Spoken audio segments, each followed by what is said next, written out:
3 SEALs dropped within the first 90 seconds. Nobody saw the shooter. No muzzle flash, no report, no trace. Just perfect hits from ghosts buried deep in the Kingston mountain forest. The SEAL team leader screamed into the radio, "We're facing 6 snipers who cannot be stopped." And amid that chaos, a small woman stepped forward. Nobody knew she'd once been a legend. Nobody believed she could change the outcome. But she only said one thing: "Give me 5 minutes. I'll find them." The Darak Pass cut through Kyrgyzstan's northern mountains like a surgical wound. Pine forests climbed the terraced slopes in thick waves. Morning fog hung between the trees, turning visibility into guesswork. Wind funneled down the valley in unpredictable bursts. SEAL Team Echo 12 moved through the canyon in tactical column formation, 12 operators, 1 intelligence officer. Standard recon patrol to assess enemy activity in the region. The first shot came at 0847 hours. Petty Officer Jake Harrison went down without a sound. The bullet entered below his plate carrier's edge, finding the gap between armor panels. He fell forward onto the rocky trail. Second shot, 084722. Chief Brandon Walsh took a round through the upper chest. The angle suggested elevation somewhere high and east. He collapsed against a pine trunk, already dying. Third shot, 084741. Hospital corpsman Derek Chen went down reaching for Walsh, through the throat. Precision beyond normal combat engagement. Lieutenant Marcus Hale, team leader, dropped behind cover and keyed his radio. Co-1-2 to Overwatch. Contact 3 down. Cannot identify shooter position. Request immediate ISR. The radio crackled. Overwatch copies. UAV en route to your position. Marcus scanned the tree line through his optic. Nothing, no movement, no glint, no thermal signature on his limited handheld scanner. The fog made infrared nearly useless. Another SEAL, Rodriguez, called out, "Sir, I've got nothing." No echo, no trace. These bastards are invisible. The intelligence had been clear. Corinne Ghost 6, a unit of 6 enemy snipers operating in the Darak Pass region. 17 confirmed kills against coalition forces over 3 months. No survivors who'd engaged them directly. Command called them priority elimination targets, but offered no tactical solution for neutralization. Marcus issued orders. Full defensive positions. Observation only, do not engage. We're outmatched here. Behind the formation stood Lara Voss. She wore the same woodland camouflage as the SEALs, but without their bulk of armor and ammunition. Her hair was tied tight in a low bun. Her face showed no emotion. Her eyes moved across the terrain in systematic patterns. A SEAL named Patterson glanced back at her. "Analyst needs to get lower. You're exposed." She didn't respond.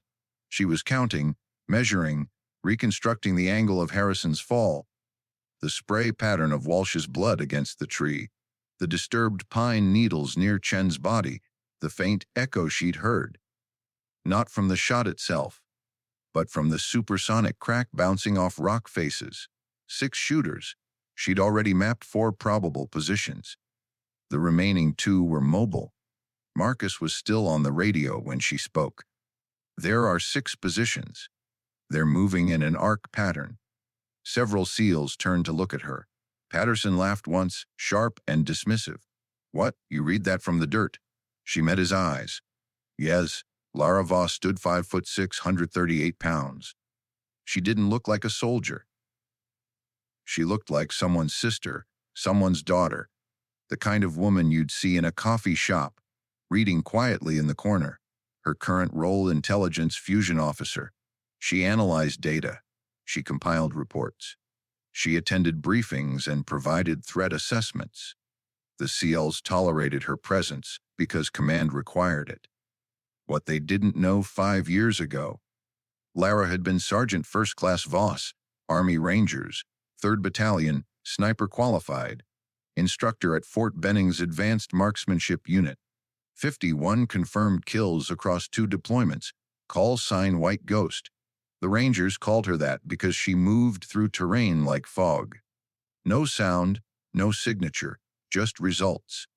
Until the shoulder injury, A helicopter hard landing in Syria had torn the ligaments in her right shoulder. Surgery fixed the structure, but destroyed the stability needed for consistent long-range shooting. She could still shoot. She just couldn't do it at elite level anymore. So she transferred to intelligence analysis, the paperwork side of war. The SEALs saw dead weight, a bureaucrat checking boxes, someone to protect instead of someone who could contribute. She'd stopped correcting that assumption years ago. Now she stood in the Darak Pass watching men die because they couldn't see what she saw. The blood spray from Walsh's wound had traveled west to east. The bullet came from an elevated position, roughly 35 degrees. The sound echo arrived 1.3 seconds after Chen's hit, suggesting distance between 800 and 900 meters, accounting for the canyon's acoustic distortion. She traced invisible lines through the air. Sniper pairs. Classic doctrine. One spotter, one shooter, rotating positions after every 2 or 3 shots to avoid counter battery fire. They're using overlapping fields of fire, she said, mostly to herself. Marcus was still coordinating the drone deployment. Overwatch. We need that UAV now. The small quadcopter appeared 2 minutes later, rising above the tree line. Its camera feed transmitted to Marcus's tablet. He angled it toward the eastern ridge. The drone lasted 6 seconds before a single shot destroyed it. The wreckage tumbled into the ravine. Marcus stared at his blank screen. They just killed our eye in the sky. Lara nodded slowly. This isn't normal sniper doctrine. These are anti-sniper specialists. They're trained to eliminate Overwatch assets first. Meaning what? Meaning we're not fighting standard infantry with long guns. We're fighting dedicated counter-sniper operators. They've done this before, many times. Rodriguez, bleeding from a leg wound he'd taken during the initial volley, spoke through clenched teeth. So what do? Marcus keyed his radio again. Overwatch. Echo 1-2 requests immediate counter-sniper support. We are pinned and taking casualties. The response took 30 seconds. Echo 1-2 negative. No counter-sniper assets within 80 kilometers. Closest air support is 40 minutes out. Marcus closed his eyes. 40 minutes. Half his team could be dead by then. Lara stepped closer. Lieutenant, he looked at her. Not now. I can find them.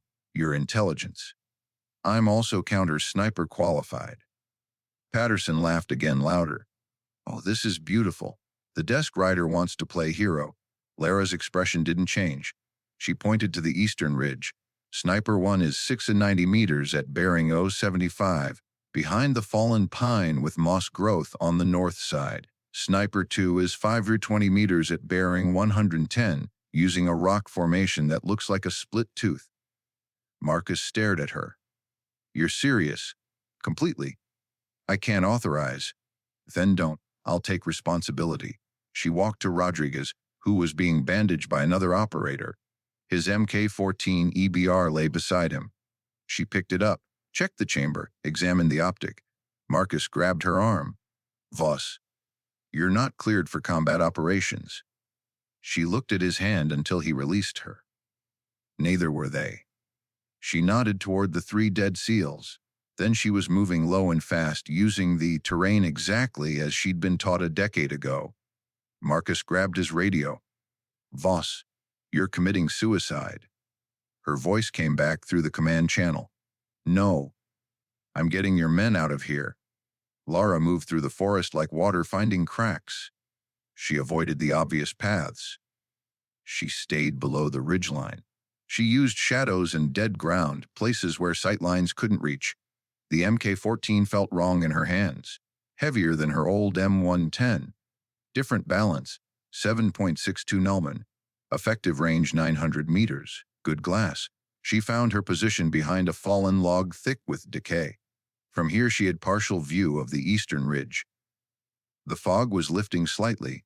Wind gusted from the north, then swirled back south as the canyon walls deflected it.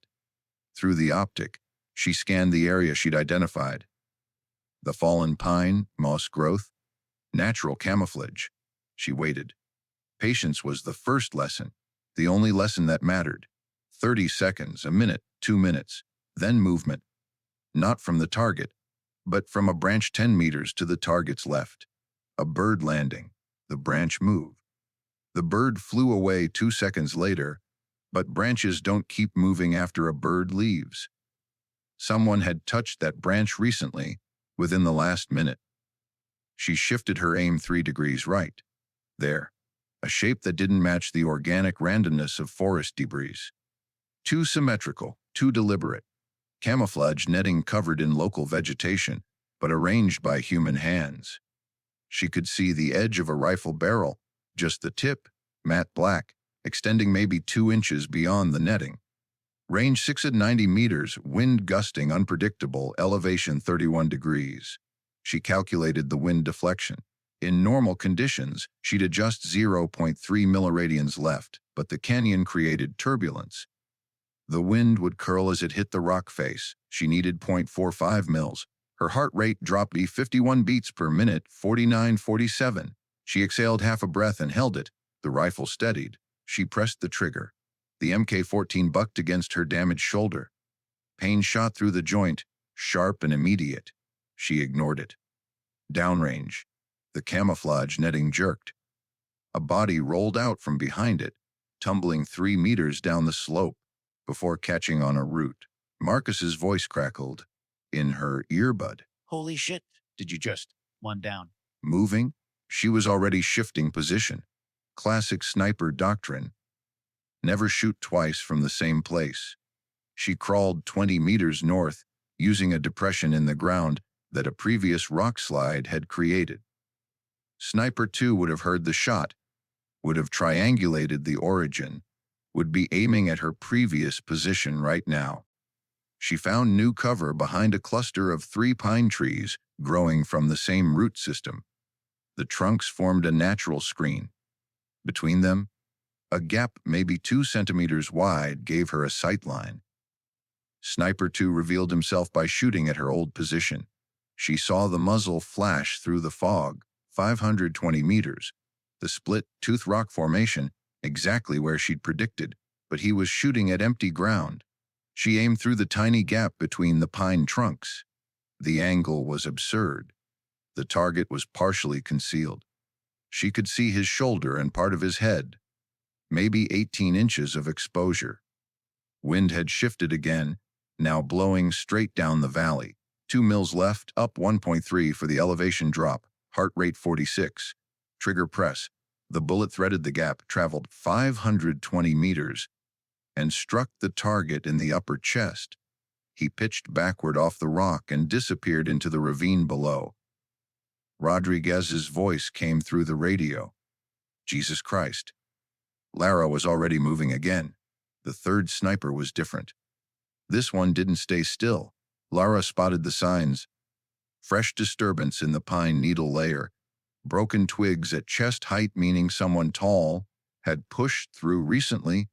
Grass bent in a direction inconsistent with wind patterns. A roamer. The hardest kind to kill because they never gave you the same shot twice. She tracked the path. The roamer was flanking south, trying to get behind Echo 12's defensive position. Smart. If he succeeded, the SEALs would be caught in a crossfire with no cover. She had to intercept. The pursuit took her through terrain that would have challenged a mountain goat. Steep grades, loose shale.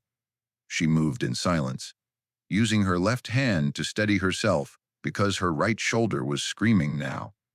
The old injury protesting every movement. 120 meters of lateral movement to cut off his path. She found him in a small clearing, transitioning between positions. He was good. He checked his 6 o'clock, scanned with practiced efficiency, but he was looking for other snipers, men. He wasn't looking for a woman moving like a ghost through terrain he thought was secure. Lara settled into a prone position on an angled slope. Not ideal. Her body was canted 15 degrees to the left. The rifle wanted to roll. She had to use muscle tension to keep it stable, which meant more strain on her shoulder. Range 480 meters. The roamer paused, kneeling to check something. His back was to her. Bad angle. The armor plate on his back would stop a standard shot. She waited. 5 seconds, 10, 20. He turned to scan again. Their profile shot.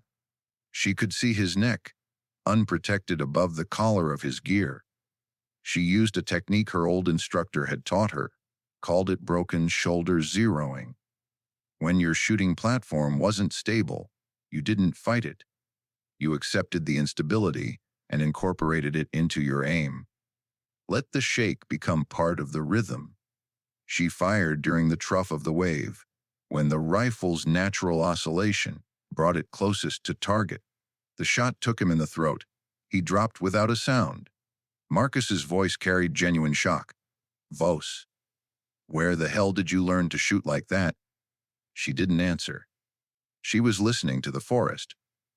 4 more hunters were out there, and now they knew she was hunting them back. The remaining enemy snipers changed tactics. They stopped operating independently and synchronized their movement. Classic counter, sniper response. If you couldn't find your hunter, you forced them to reveal themselves. Lara recognized the pattern when she saw 2 separate disturbances in the fog, both moving toward converging angles on her last known position. They were setting a crossfire trap. She had 2 choices: retreat or attack through the trap. She attacked. Sniper 4 had taken the high ground way up, 30 meters high, positioned in the thick branches of an ancient cypress tree.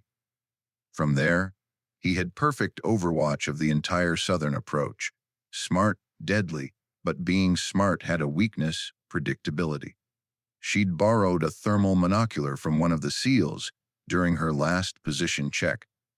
Now she used it to scan the canopy. Most of the forest showed cool blues and greens in the display, but one section of the tree canopy showed a warmer signature. Faint, almost invisible against the ambient temperature, but there. Human heat filtered through 30 meters of branches and needles. She aimed at the heat signature. Couldn't see the target. Didn't need to. She knew he was there. The Mk-14 fired. The bullet cut through 6 inches of tree trunk, fragmenting slightly, but maintaining enough mass and velocity to strike the target on the far side. Something heavy fell through the branches. Then a body hit the ground with a dull thud. The moment she fired, Sniper 5 shot at her muzzle flash. The round struck the Mk-14 stock, shattering it. The rifle jerked from her hands, broken. She rolled left, moving before 5 could chamber another round. 3 seconds. That's how long she had. She sprinted to the base of the cypress tree where Sniper 4 had fallen. His rifle lay beside his body. A Dragunov SVD, Russian platform, not her preference, but it would work. She grabbed it, checked the chamber, and kept moving. Sniper 5 fired again, hitting the spot where she'd been 2 seconds earlier. Lara found cover behind a rock shelf, breathing hard now. The pain in her shoulder had evolved from sharp to molten. Every movement felt like tearing tissue. She couldn't sustain this much longer. Through the Dragunov scope, she scanned for 5, found him transitioning positions, moving from tree to tree. He was good, using cover properly, minimizing exposure, but he made one mistake. When he moved, he led with his rifle barrel. Just for a moment, less than a second, the barrel extended past the tree trunk before the rest of him followed. She aimed at the space where his head would appear, staged the shot, waited for him to step into the kill zone. When he did, she fired. The shot took him between the eyes. He dropped mid-step, dead before he understood what happened. Rodriguez's voice, 5 down. Holy Mother of God. Marcus. Vos, how many left? Lara's voice was tight with pain. 1. The last sniper didn't make mistakes. He'd watched her kill 5 of his teammates. He knew her capabilities now, knew her patterns, and he was adapting. The intelligence files called him the Spectre of Dirac. 34 confirmed kills.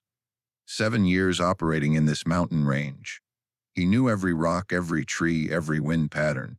This was his territory, his kill zone, and now he was hunting her. Lara felt it, the shift in dynamics. She'd been the hunter. Now she was prey. He revealed himself by shooting at the ground 5 meters to her left. The bullet struck rock and sent shrapnel flying. Not a kill shot. A message: I know where you are. She moved immediately, abandoning cover. Movement meant visibility, but staying meant death. Another shot. This one closer. He was hurting her, pushing her toward terrain where he'd have the advantage.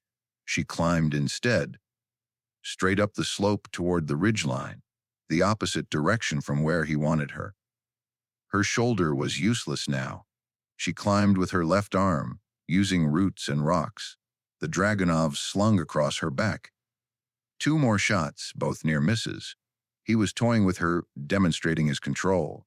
The ridgeline opened up into a rocky prominence the maps called Raven Crest. Exposed, no cover. Terrible tactical position. Which is exactly why she went there, because Spectre would assume she'd never choose such an exposed position. He'd assume she'd try to find cover, to hide. That's what his experience told him targets did when pressured. But Lara wasn't hiding anymore. She reached Raven Crest and immediately set up a shooting position, using her pack as a rifle rest. Below her, the entire valley spread out. She could see Echo 12's defensive position, could see the fog beginning to burn off as the sun climbed higher, and she could see him. Spectre was ascending the southern slope, working his way up through the tree line. He thought he was stalking her, but from her elevated position, she had clear sight on his path, except he knew that too. This wasn't him making a mistake. This was him setting the final trap. He was giving her a shot. A difficult shot, but possible. And the moment she took it, he'd have her exact position. He'd be ready. His rifle would already be aimed at where her muzzle flash would appear. A duel. Hunter versus hunter. She calculated distances 730 meters. Downhill shot. Complex wind-moving target. And she'd have one chance. Maybe 2 seconds after her first shot before he returned fire. Her shoulder was shaking now, damaged tissue failing under stress. She couldn't hold the rifle steady, so she stopped trying. She let go of the Dragunov and pulled out her sidearm, a SIG P320 pistol. Effective range maybe 50 meters in trained hands, useless at this distance. She laid the Dragunov across the rocks. Barrel pointed at where Spectre would appear. Then she positioned herself 3 meters to the left. If he shot at her muzzle flash, he'd hit empty air. She waited. 1 minute, 2 minutes. Spectre emerged from the tree line, rifle up, scanning the ridgeline.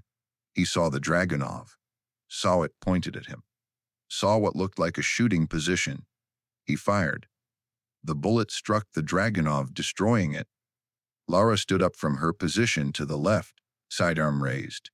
At this range, the pistol was worthless for a kill shot, but it was perfect for getting attention. She fired once, twice. The bullets went nowhere near Spectre, but they made him turn, made him adjust, made him think. And in that half-second of confusion, she dropped the pistol and grabbed the actual rifle she'd been holding, Rodriguez's MK-14, the one with the broken stock that she'd carried up the mountain and hidden in the rocks. She'd planned this moment, every step of it. Spectre realized his mistake, started to swing his rifle back toward her. Too late. Lara used a technique she'd learned from a Marine instructor years ago, called it heartbeat timing. You didn't fight your heartbeat when shooting. You synchronized with it. Found the moment between beats when your body was stillest. She found that moment, pressed the trigger. 730 meters downhill. Wind from the west. Moving target. The shot traveled through morning air, through space where fog had been, through the gap between Spectre's rifle and his chest. It struck him center mass. The impact drove him backward. He fell among the rocks and didn't move again. The valley went silent. Lara lowered the rifle and sat down heavily. Blood ran down her right arm from where Spectre's round had grazed her earlier. Her shoulder felt like someone had driven nails through the joint, but 6 bodies lay scattered across the Derek Pass, and Echo 12 was safe. She keyed her radio. All targets eliminated. I'm coming down. The SEALs found her 20 minutes later. She was sitting with her back against a rock, field dressing her arm wound. The broken MK-14 lay beside her. The Dragunov's remains were scattered across the rocks.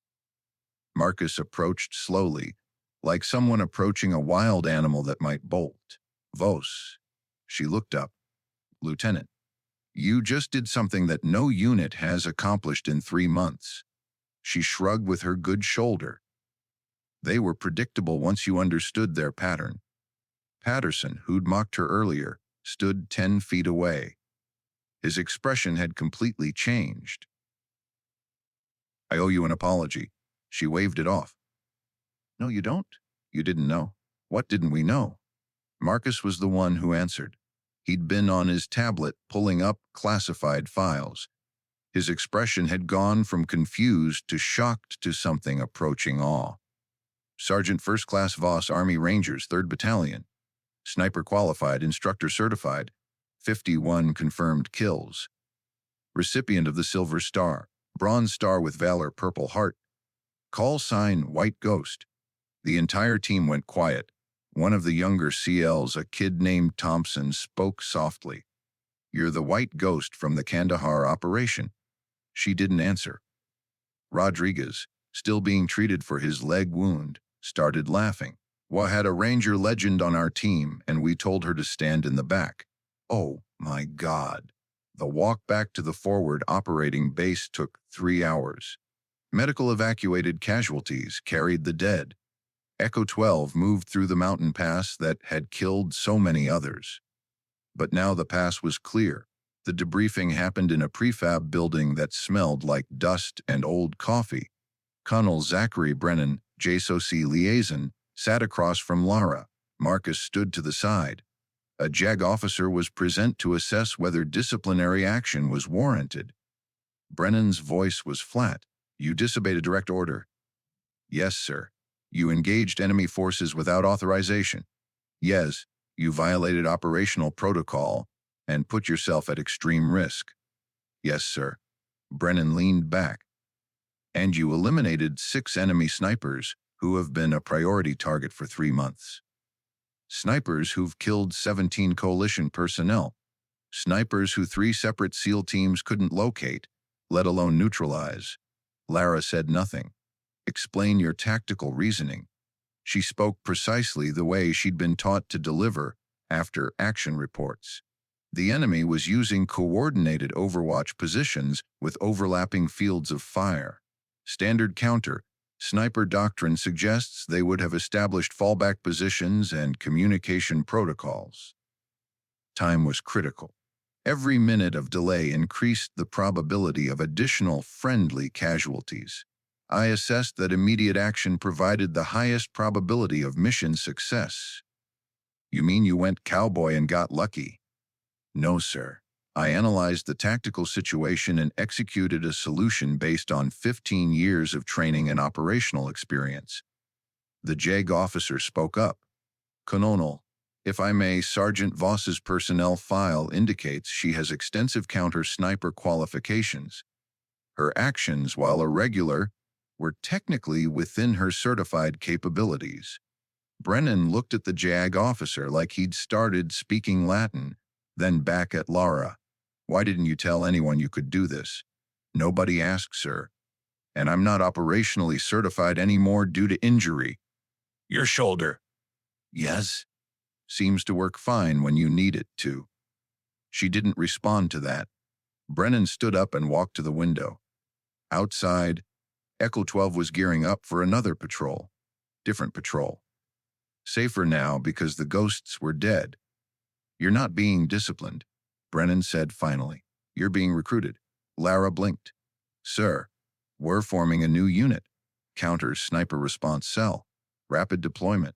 Precision elimination of high-value sniper threats. We need someone to build it from the ground up. He turned to face her. Me need you. Colonel, my shoulder can be worked around. You just proved that. What we need isn't just your shooting. We need your brain, your ability to read terrain and predict enemy behavior, Your tactical analysis. He paused. And yes, occasionally, we need you to pick up a rifle and solve problems nobody else can solve. Lara looked at Marcus. He nodded slightly. Yes, sir, she said quietly. I'll do it. 6 weeks later, a memorial ceremony was held at the SEAL Team 7 compound in Okinawa. The names of the 3 fallen operators were added to the wall: Harrison, Walsh, Chen. And beside the wall, in a glass case, was the Dragunov that Lara had taken from the tree sniper. Below it, a plaque read, "Taken from the Corinne Ghost 6 by SFCVOS during Operation Dirac Clear." The broken Mk-14 scope was mounted beside it. Echo 12 requested that the engagement zone be officially designated on military maps as Voss's line. Command approved. The Dirac Pass, once a death trap, became a reference point. After November 18th, no coalition casualties occurred there. The counter-sniper response cell became operational in January. 5 operators, 1 instructor. They deployed twice in the first month, neutralizing enemy sniper teams that had been operating with impunity. Rodriguez recovered from his wounds and volunteered for the new unit. She saved my life, he told the selection board. I want to learn from her. Marcus Hale wrote the formal recommendation that got her promoted to Master Sergeant. In the recommendation letter, he wrote, SFC Voss demonstrated tactical excellence, personal courage, and operational expertise beyond the scope of her assigned duties. She single-handedly eliminated a threat that had defeated multiple special operations attempts. She embodies the warrior spirit and professional competence that represents the highest standards of military service. But privately, to his team, he said something simpler. Don't ever underestimate the quietest person in the room. 3 months after Dirac Pass, a journalist embedded with JSOC asked about that day. They were sitting in a briefing room preparing for another deployment. She'd just finished teaching a class on terrain analysis to a group of Army Ranger candidates. What was going through your mind when you picked up that rifle? The journalist asked. Lara thought about it. That if I didn't, more people would die. Were you scared? Terrified? You didn't look scared. That's the job. You don't show it. You do what needs to be done. Do you think about those 6 men you killed? She paused. Every day. Regret. No. They were hunting my people. They'd killed 17 soldiers. They would have killed more. She looked directly at the journalist. But killing someone isn't something you forget. Even when it's necessary, even when it saves lives, you carry it. What do you want people to know about that day? Lara stood up, gathering her materials for the next class. That it wasn't heroic. It wasn't glamorous. It was necessary. And that every person on that mountain, every SEAL who held position, every medic who treated wounded, every operator who maintained discipline under fire, they're the real story. I just did one specific job. They did everything else. The journalist watched her leave, then turned off the recorder. Later, when the article was published, it opened with a quote from one of the SEAL Team 7 operators. We thought we were protecting her. Turns out she was protecting us. The Dragunov remained in its case at Okinawa. Beside it, someone added a small printed card with a quote attributed to an old sniper instructor. The most dangerous person in the room is the one nobody sees coming. And in the mountains of Kyrgyzstan, the Dirac Pass fell silent. The ghosts were gone. The line held because one woman, underestimated and overlooked, had shown that legends aren't always about being the loudest or the strongest. Sometimes they're about being the most skilled, the most prepared, and the most willing to step forward when everyone else believes the task is impossible. Lara Voss never called herself a legend. She just called herself a soldier. But to the men and women who served alongside her, who trained under her, who lived because of her actions on that November morning, she was exactly what they needed when they needed it most: a ghost, a warrior, a solution to an impossible problem, and proof that the quietest voice in the room might be the one that matters most.